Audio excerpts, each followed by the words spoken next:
I don't know if you guys have noticed, but Kershaw has really stepped up their game.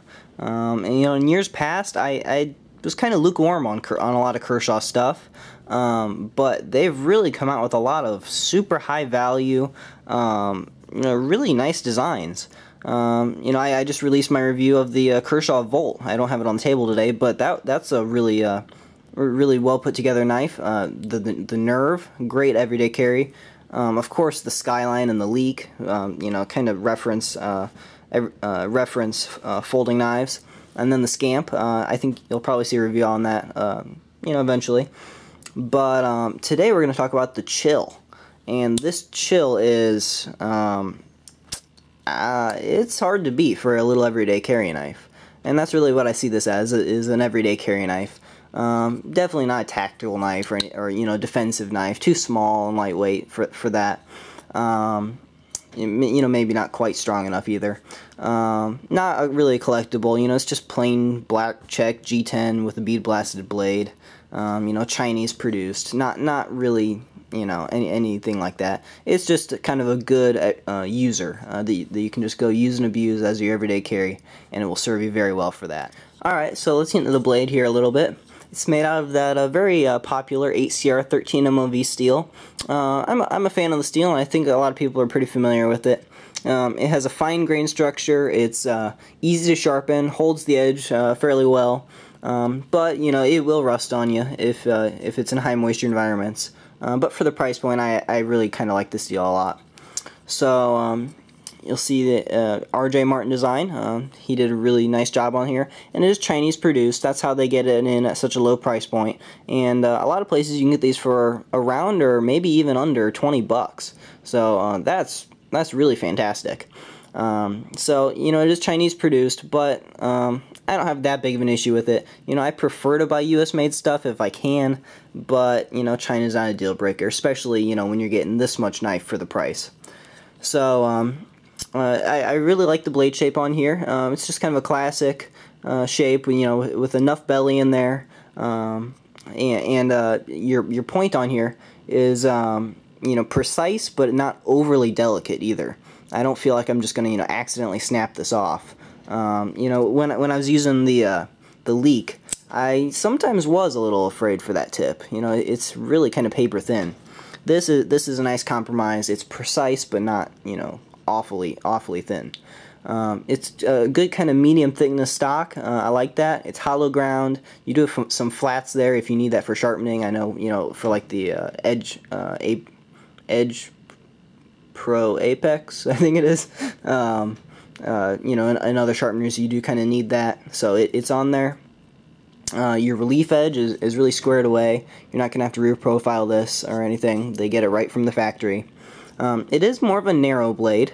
Not awful. I do kind of prefer more medium thickness blades. More like maybe like the Skyline. You can see it has a little more broadness to that. I don't need super thick stuff like the Persistence from Spyderco. That's actually a little too much for me. I usually go more kind of in the middle there. But there are some advantages to it being a little more narrow of a blade. First of all, it helps keep the weight down on this folder. This thing comes in right around 2 ounces. So that's really awesome. It just totally disappears in your pocket when you're carrying it. It could be a backpacking blade. I think I forgot to mention that. But you could hike with this. It's very lightweight. And just a really nice little utility knife. I do kind of miss some jimping on the top there. They didn't really do that. But again, for just a small little utility knife, it's probably fine. You don't really need it. You could always do it yourself with a Dremel tool or skateboard tape or something like that. It's not an assisted opening knife.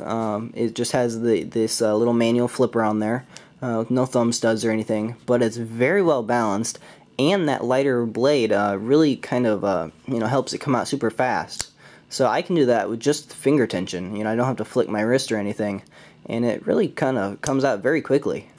It's pretty cool actually, and you don't have any real lockup issues. It locks up very tightly, which is kind of rare actually for knives that are this fast. Usually you have to have just a little bit of play in there to get this kind of speed. Not with this one. So that's awesome. It's just hex bit construction, so you can pull this thing apart if you like. Not really flow through. That's a little bit of a disappointment, but it is open here. You know, I think it's gonna be easy enough to clean out if you need to, and if it's really dirty, you can always just pull it apart. Your handle on here is just, you know, kind of that, you know, just plain black check G10, low traction. You know, not much traction to this at all. It's a decent handle material. You know, I'm fine with it. Not really exciting. You know, if I was Kershaw, I'd come out with, you know, maybe like a blue handle or a green handle. I mean, if you look at the Spyderco Tenacious, this is Persistence, but the bigger brother of this, they just came out, you know, with a blue handle and a green handle version of that. I would love to see that in the Chull. You know, that actually make me even more excited about this blade, because, you know, I appreciate it for, you know, kind of the utilitarian version, you know, practicality of the blade, but I like it even more if they had like an OD green scale on here. That'd be pretty sweet. But it's, you know, just kind of plain Jane, and you know, you don't get a lot of traction from your scales, and you don't have any jimping, but you do have a nice finger troil here.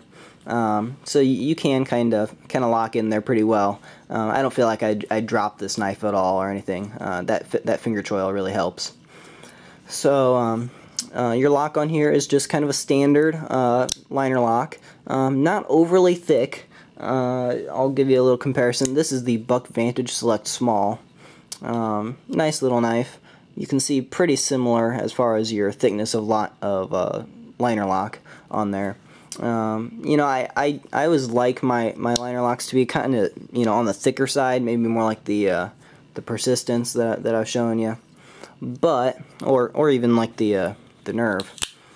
But what I can tell you is I've skeletonized through stainless steel liners before, and they're pretty tough stuff. So, you know, I think for, you know, most realistic uses of, you know, just a light duty, you know, lightweight, a little folding knife, you're not gonna have any issues with strength at all. You know, just don't abuse it. If you got to go baton through a log or something, you know, just get your fixed blade. Just be reasonable with what you're asking of the knife. There's your stop pin right there. Again, you know, not overly thick, kind of like the liner lock, but completely adequate. I mean, most people aren't, you know, doing crazy stuff with their folders, I don't think. So your blade centering on there, not perfect. But it's not scraping on either of the sides, so that, you know, it's fine. I wouldn't expect perfection at this price point.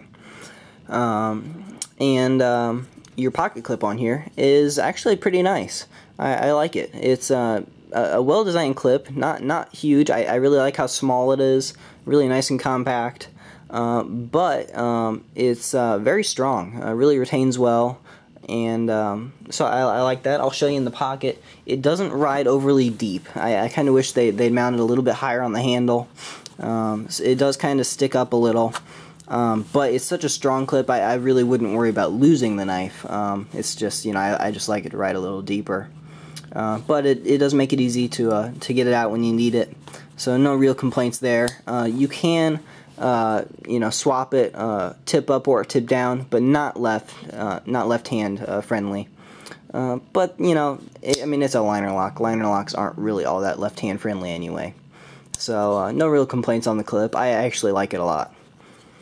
So overall, it's a really great little folding knife. If you just want a good everyday carry knife that's, you know, just really lightweight. I mean, this competes very well with you know, stuff like the SOG Flash 1, or, you know, other more expensive, you know, really lightweight knives. 2 ounces, that's an achievement there. So you know, I'll give you a little size comparison to some other competitive options out there.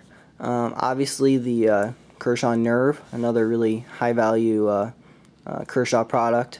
Not quite as small or lightweight though. Buck Vantage Select Small, a little bit smaller knife. Similar price point, better clip on there. That clip's perfection. This steel is actually that 420 high carbon, so you might want to go you know, more 420 high carbon if you're planning on backpacking with it. you know, and you really might get, you know, in really moist conditions, I'd maybe lean towards this blade a little more. A little bit better corrosion resistance, a little bit broader blade, maybe better for like spreading peanut butter, you know, doing that type of stuff. So that's a good competitive option. Here's something from left field that I don't think I've shown on the camera before. K-Bar Dozier. That's a good knife. Lock back, no stainless steel liners in there at all. Awesome coloration, that's what I'm talking about. You know, black blade, OD green handle. So that's a great competitive option. Similar in weight and price. I don't know. Spyderco Bird Meadowlark. If you're looking for a lockback, that's a good option. Buck has another one. The Buck's Buck Light Max. I reviewed this. A little bit lower quality on this Buck than the Kershaw. You know, for example, the clip wiggles. Check out my review of it. I actually really like this knife.